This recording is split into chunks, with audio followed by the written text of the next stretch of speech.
Mohansarai transport नगर योजना से प्रभावित किसानों ने अब आर पार की लड़ाई का ऐलान कर दिया है। रोहनिया के बैरवन में स्वामी सहजानंद किसान महासभा के राष्ट्रीय महासचिव एवं किसान नेता विनय शंकर राय मुन्ना की अध्यक्षता में हुई खुली बैठक में किसानों ने सर्वसम्मति से प्रस्ताव पास कर सरकार से भूमि अर्जन, पुनर्वास एवं पुनर्स्थापना अधिनियम 2013 के आधार पर योजना कर स्थायी समाधान कराने की मांग की है। किसानों का कहना है कि यदि सरकार ने उनकी मांग पर जल्द ठोस निर्णय नहीं लिया तो वाराणसी में व्यापक आंदोलन शुरू किया जाएगा। किसान नेता विनय शंकर राय मुन्ना के नेतृत्व में 100 किसानों के एक साथ आमरण अनशन पर बैठने का भी ऐलान किया गया है। मैं विनय शंकर राय,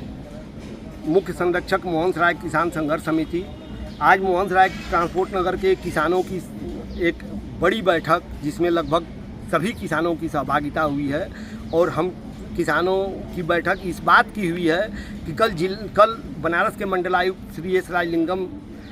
महोदय के साथ हम किसानों की बैठक हुई थी, जिसमें ये तय हुआ था कि चूँकि सुप्रीम कोर्ट से समाधान, इस योजना के अस्थायी समाधान के लिए एक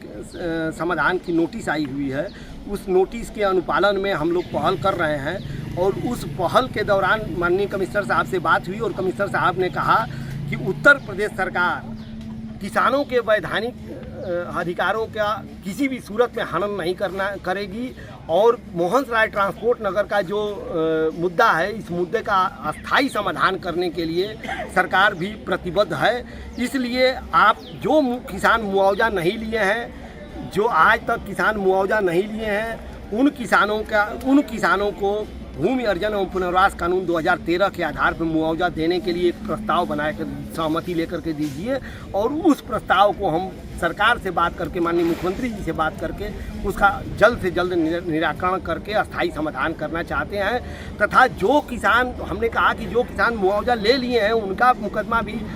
सुप्रीम कोर्ट में पेंडिंग है, जिसके समाधान के लिए सुप्रीम कोर्ट से आया हुआ है नोटिस। उस संदर्भ में उन्होंने कहा कि इसमें हमने कहा उनसे कि 2011 में जो एक उत्तर प्रदेश सरकार का एक शासनादेश है, उस शासनादेश में किसानों के गुजर बसर के लिए, किसानों के व्यवसाय के लिए, किसानों के पुनर्वास के लिए एक गाइडलाइन है। उस गाइडलाइन का, उस आदेश का अगर पालन हो जाएगा तो किसान सरवाइव कर जाएगा और वो किसान भी सहमत हो जाएगा। इसलिए उसका एक, जो हम लोग जो किसान मुआवजा नहीं लिए हैं उनका एक अलग से प्रस्ताव बना रहे हैं और जो किसान मुआवजा ले लिए हैं उनका शासनादेश के आधार पर बना रहे हैं। पहले स्तर पे कमिश्नर साहब ने यह स्पष्ट कहा है कि जो मुआवजा नहीं लिया है उनका निस्तारण होगा और जो मुआवजा ले लिया है उनका भी कोर्ट के द्वारा जो भी आदेश आएगा या जो शासनादेश का जो हम लोग हवाला दिए हैं उस शासनादेश के तहत भी उनको दिया जाएगा। उसमें से जो निस्तारण, जो जिस तरह से भी जो भी किसान सहमत होगा उसमें भी निस्तारण हो जाएगा। और अगर निस्तारण हमारा हो जाता है तो हम किसान इस अस्थायी समाधान के लिए, अस्थायी निस्तारण के लिए हम लोग सरकार से एक बार फिर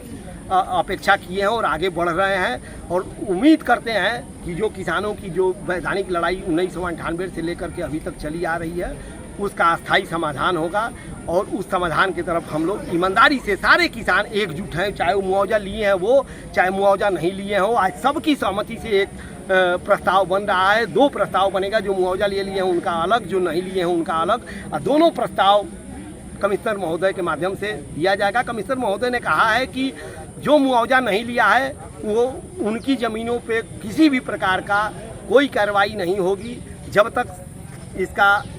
सरकार की तरफ से निस्तारण नहीं हो जाता है। तो ये सब विषयों को लेकर के हम लोग बहुत जल्द जिलाधिकारी कमिश्नर साहब से मिलेंगे। इसके लिए आज हम लोग सर्वसम्मत से निर्णय लिए हैं और उसका प्रस्ताव बन रहा है।